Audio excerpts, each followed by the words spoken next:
अस्सलामुअलैकुम, कैसे हैं आप सब लोग। मैं खूब और आपकी खैरियत नेक मतलूब।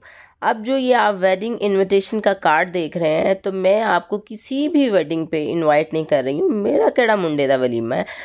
तो मुझे ना एक हार्ड किस्म का कार्ड चाहिए था, जिससे मैं थोड़ी सी अपने कोई हुनर का मुजाहरा कर सकूं। तो हमेशा की तरह मुझे आनिश की चीज़ों में से ये कार्ड मिल गया, क्योंकि वो इस तरह की चीज़ें बहुत संभाल के रखती है। और अब इस कार्ड के साथ मैं क्या जंतर मंतर करने लगी हूँ, उसको देखने से पहले मेरी एक दरख्वास्त है कि जो जो मेरे चैनल पे न्यू हैं, प्लीज़ इसको सब्सक्राइब कीजिएगा। और अगर आपको मेरी वीडियो पसंद आती है तो इसको लाइक और शेयर भी ज़रूर कीजिएगा। और साथ लगी बेल आइकॉन को आपने ज़रूर प्रेस करना है, ताकि आपको आने वाली हर नोटिफिकेशन इतनी ही आसानी से मिलती रहे, जितनी आसानी से आजकल हम लोग फ्री सांस ले रहे हैं। जो कि सर्दियाँ आ गई हैं तो वो भी लेना बड़ा ही मुश्किल हो रहा है। और ये जो अभी सर्दियाँ आई नहीं है, अभी उन्होंने थोड़ा सा ही नॉक नॉक किया है, तो मेरी आवाज़ जो है वो अताउल्ला ईसा खान खेलवी जैसी हो गई है। ये अलग बात है कि मुझे अताउल्ला खान बहुत पसंद है, स्पेशली जो उनकी उर्दू की गज़लें होती हैं वो तो कमाल ही गाते हैं। एक दफ़ा वो किसी प्रोग्राम में आए तो अताउल्ला साहब की बात हो रही थी, तो मुझे हमेशा जब मैं उनका नाम लेती हूँ तो मुझे उनका एक शेर याद आ जाता है। उन्होंने शेर सुनाया और अपनी आवाज़ में सुनाया, तो क्या ही बात थी कि इश्क जिसको तलाक दे डाले, इश्क जिसको तलाक दे डाले, उसकी सारी हयात इद्दत है। मुझे वो उनका शेर और उनके लहजे में और उनकी प्रोनाउंसिएशन में मुझे इतना पसंद है कि जब भी मैं उनका नाम लूँ तो वो मुझे लाजमी वो प्रोग्राम और वो उनका शेर याद आ जाता है। तो जी ये देख लें, गोलियां मैंने इसमें से पीपू ली हैं बहुत अरसा पहले। और इसके अंदर मैंने अपनी छोटी छोटी ज़रूरियात का सामान रखा हुआ है, मतलब टिच बटन लगाने के लिए। इसमें कैंची वगैरह और सुई धागा रखा हुआ है। और सुई धागा से ना मुझे अनुष्का शर्मा और वरुण धवन की वो सुई धागा मूवी याद आ गई। एक तो मुझे हर बात से कोई ना कोई बात याद आ जाती है। तो जी आज मैं बनाने लगी थी टसल्स, लंबे लंबे टसल्स, जो कि मैंने अपने दुपट्टे पे लगाने थे। तो मैंने कहा टसल बनाऊं और आपको भी दिखाऊं कि मैं सिर्फ बातें नहीं करती हूँ, मुझे और भी बड़े काम आते हैं। मतलब बड़े नहीं, मतलब छोटे छोटे ऐसे काम आते हैं जो मेरी ज़रूरियात ज़िंदगी के लिए या मेरे पैसे बचाने के लिए काफ़ी इफ़ेक्टिव साबित होते हैं। तो वो फिर मैंने कहा कि मैं टसल बनाती हूँ और आपको दिखाती हूँ। तो बस जी ये धागे पे धागा, धागे पे धागा, ठा धागा जो है वो मैं चला रही हूँ।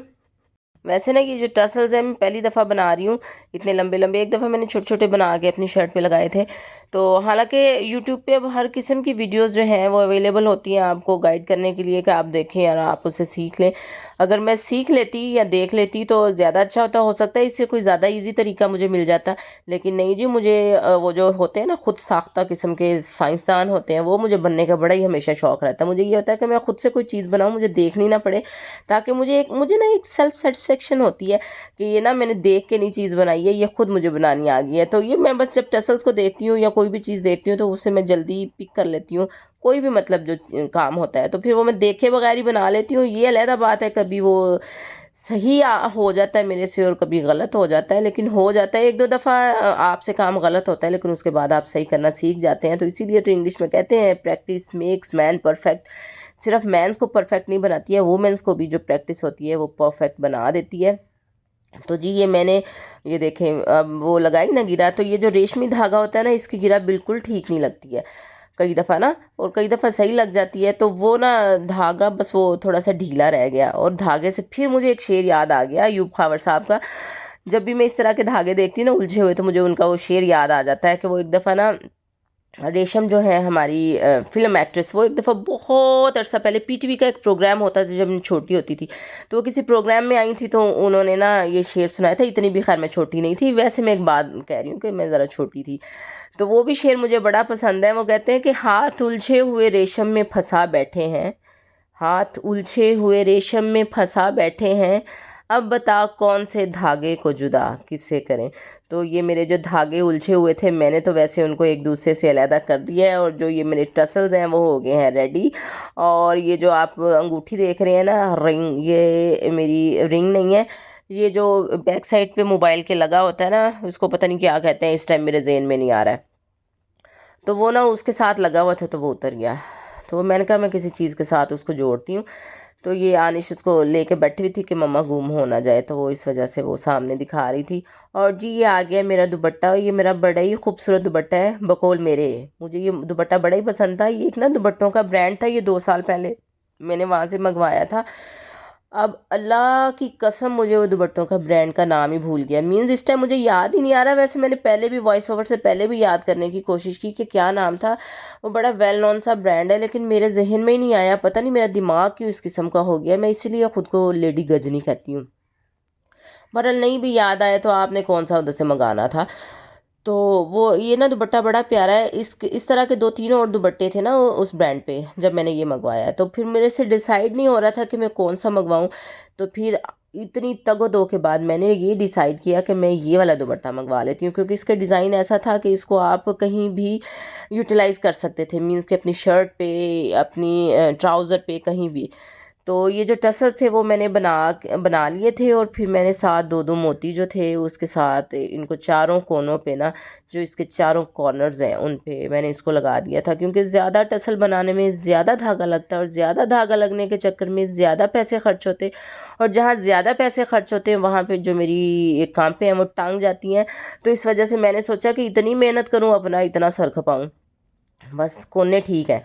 क्योंकि कोने खुदरों में जिस तरह लोग लगा देते हैं ना, कहते हैं खुडे लाइन लगा दिए, तो बस ये जो कोने खुदरे हैं ना वहीं पे इनको लगाना ठीक था। तो जी ये मैं आपको दिखा रही थी कि इसका ये वाला जो डिज़ाइन है ये, और जो नीचे इसका एक बॉर्डर बना हुआ है वो वाला डिज़ाइन मैंने अपनी कमीज़ पे इसकी कढ़ाई कराई थी, वो मैं आपको दिखाती हूँ। पहले तो मैं आपको इस दुपट्टे का डिज़ाइन दिखा रही थी। और जी ये मेरे कपड़े आ गए हैं, जो कुछ मैंने अरीबा की शादी पे पहने हैं, कुछ ये मेरे मिड समर के हैं। मिड समर के क्या, ये मतलब ये जो अब वाला मौसम है ना, जो ना पता चल रहा है कि हमने पंखा चलाना है, ना पता चल रहा है कि हमने कंबल लेना है, ये वो वाला मौसम है। तो जी ये मेरा ट्राउज़र था जिस पे मैंने ना आर की कढ़ाई कराई हुई थी। ये बिल्कुल प्लेन सूट है, तो इसकी ट्राउज़र के ऊपर मैंने एम्ब्रॉयडरी कराई थी आर की। हमारे वाली साइड पे ना आर का बहुत अच्छा काम होता है, तो इस वजह से इस पे मैंने आर की कढ़ाई करा ली। और ये वो वाला मेरा दुपट्टा जो मैं अभी आपको दिखा रही थी जिसमें मैं टसल्स लगवा रही थी, ये उसके साथ का सूट आ गया। ये फर्स्ट टाइम मैं इतना फंकी और मंकी और शंकी किस्म का कलर पहन रही हूँ। मैंने कभी ये वाला कलर नहीं पहना है, तो बस ये कपड़ा मुझे बड़ा अच्छा लगा था, इसका स्टफ़ बड़ा ही मज़ेदार था, तो फिर मैंने सोचा ये मैं पहन लेती हूँ। और जी ये मेरे उस ग्रीन सूट के साथ की शॉल है। ये ना मेरा निशात का सूट था, और बड़ा ही खूबसूरत सूट था। और हालांकि निशात का इतना खुला कपड़ा होता है, ये आई थिंक 5,000 का मेरा सूट था, ये आज से 3 साल पहले मैंने लिया था।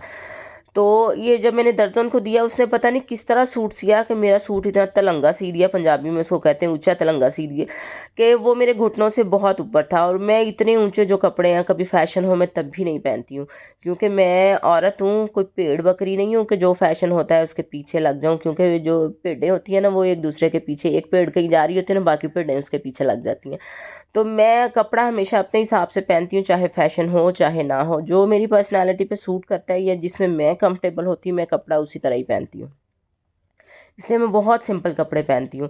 तो जी ये मेरी साड़ी थी, और ये साड़ी के साथ का ब्लाउज़ है। और ब्लाउज़ तो अब मुझे ये फंसता भी नहीं है। फंसता क्या है कि ये मेरी गर्दन से सिर्फ नीचे उतरता है, उसके बाद तो नीचे जाता ही नहीं है, मीन्स कि इतना टाइट हो गया, इतने इसकी फिटिंग है। मैं उस वक्त जब मेरी शादी हुई, ये मेरी शादी की साड़ी में बहुत ही दुबली पतली थी। तो कहने का मतलब है मेरे में से 2 कतरीना कैफ आप निकाल सकते हैं, मैं इतनी सूखी थी।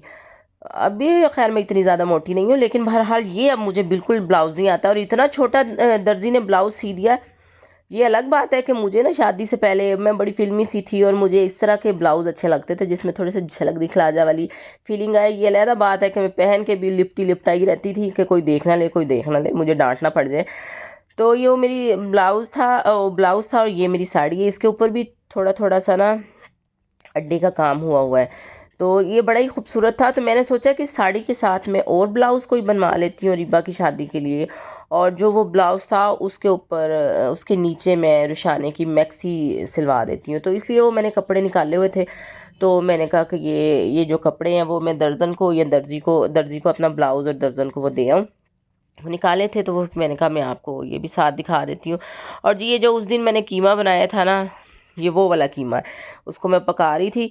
और ये जो मेरी हांडी है ना, हांडी नहीं सॉरी, कढ़ाई जो है, ये ससी पुन्नू के ज़माने की कढ़ाई है, और इसने मेरा हर अच्छे बुरे वक्त में बहुत साथ दिया। कहने का मतलब ये है कि जब से मैंने अपना किचन स्टार्ट किया ना, ये मेरी वाहिद कढ़ाई है जिसको मैंने अन्य-वाह यूज़ किया है। और अन्य-वाह यूज़ करने का नतीजा ये निकला है कि ये भी बेचारी अन्नी हो गई है। कहने का मतलब है कि इसकी भी हालत बड़ी ख़राब हो गई है। हालाँकि मेरे पास और भी 2-3 कॉल्ड्रॉन्स हैं, लेकिन वो नॉन स्टिक की हैं, तो मैं नॉन स्टिक इतना ईज़िली यूज़ नहीं करती हूँ। मुझे इसमें पकाना बहुत ईज़ी लगता है, तो इस वजह से मैं इसको ही इस्तेमाल करती हूँ। और ये जो साइडों से आप वैसे जो लोग अभी तक मेरी वीडियो पे हैं, तो उनको मैं बता देती हूँ, मैक्सिमम तो भाग चुके होंगे। तो जी, मैं कौन-सा कोई सिस्ट्रोलॉजी की सिस्टर हूँ या डक की भाई के डकी भाई हूँ, जिन्होंने मेरी वीडियो पूरी देखनी है। तो लेकिन जो लोग हैं, तो उनको मैं वैसे बता देती हूँ कि जो साइडों से कढ़ाई इस टाइम इतनी काली हो गई है ना, काली इतनी भी नहीं हुई है लेकिन हो गई है। उसकी वजह ये है कि हमारे जो नॉर्दर्न गैस वाले हैं ना, उनकी मेहरबानियों की वजह से, मेहरबानी तो नहीं उसको कह सकते, उनकी बेगैरतियों की वजह से हमारी गैस जो है बहुत फ्लैक्चुएट करती है। कभी तो गैस इतनी तेज़ हो जाती है कि आप सोच नहीं सकते कि आपने लो फ्लेम पे या मीडियम फ्लेम पे की होती है, लेकिन अगर आप ऐसे थोड़ी देर के लिए बैठ जाती हैं, इधर उधर होते हैं, आके देखते हैं तो पंबड़ी मचे पड़े होते हैं। और उसके बाद कई दफ़ा ऐसे होता है कि आपने गैस तेज़ की भी होती है, आप हाई फ्लेम पे कोई चीज़ बनाना चाह रहे होते हैं, लेकिन सडनली ऐसा होता है कि गैस या तो मीडियम से लो हो जाती है और लो से एकदम से गायब हो जाती है, मीन्स के गैस चली ही जाती है। ये तो मेरी गुड लक है कि मेरा चूँकि किचन और कमरे की स्पेस इतनी नहीं है, मैं बेड पे भी बैठ के देख सकती हूँ कि अपने किचन को देख सकती हूँ, चूल्हे को देख सकती हूँ कि गैस आ रही है कि नहीं आ रही है। तो उसकी वजह से मेरी बचत हो जाती है कि खुदा ना खास्ता कोई ऐसा बैड इंसिडेंट नहीं हुआ है। नहीं तो जिस तरह ये गैस वाली हरकतें करते हैं ना, तो मेरा दिल चाहता है कि ना ये सुई नादरन गैस वालों को एक लंबी लाइन में बिठाऊं और उनके तशरीफ़ के नीचे ना मैं गैस का पाइप लगा दूं और उसके बाद उसको लगा दूं तीली। जब वो भग से तीली जले और इनको पता चले कि हम जो गैस वाले हरकतें करते हैं ना, तो उसका नतीजा यही निकलता है। देखें जी, मेरी ये जो किचन की शेल्फ है ना, सिर्फ इतनी सी है, इधर से शुरू होती है वो उधर ख़त्म हो जाती है, लेकिन फिर भी इसकी सफाई करनी ज़रूरी होती है।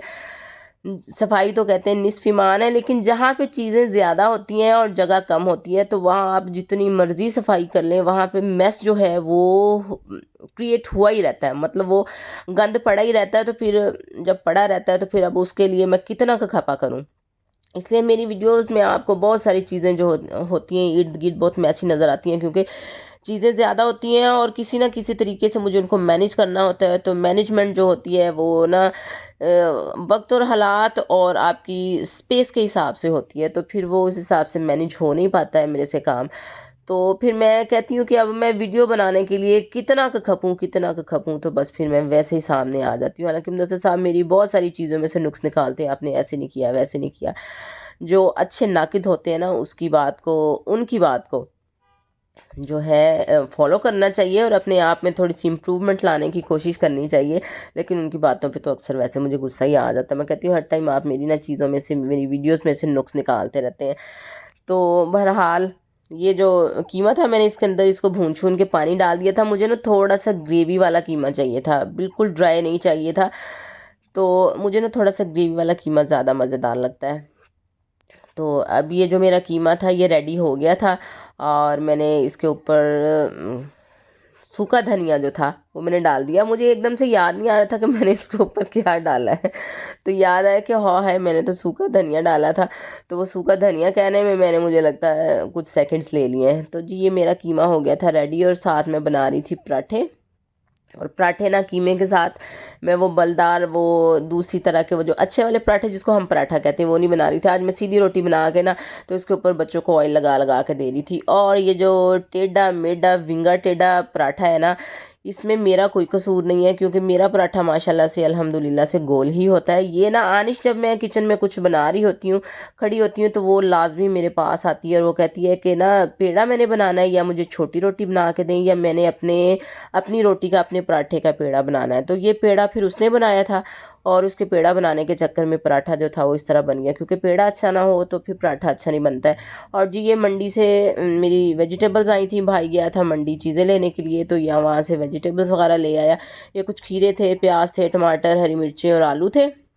अब मैंने इनको संभालना था, खाना शाना बन गया था और सोचा कि अब मैं इनको धो के, जो चीज़ें धोने वाली हैं उनको फ्रिज में रखूं और जिन जो वैसे इधर उधर रखने वाली हैं तो वो रखूं। तो ये केलों की पेटी थी जो कि मैंने और भाई ने आधी आधी की थी, क्योंकि बहुत सारे केले थे।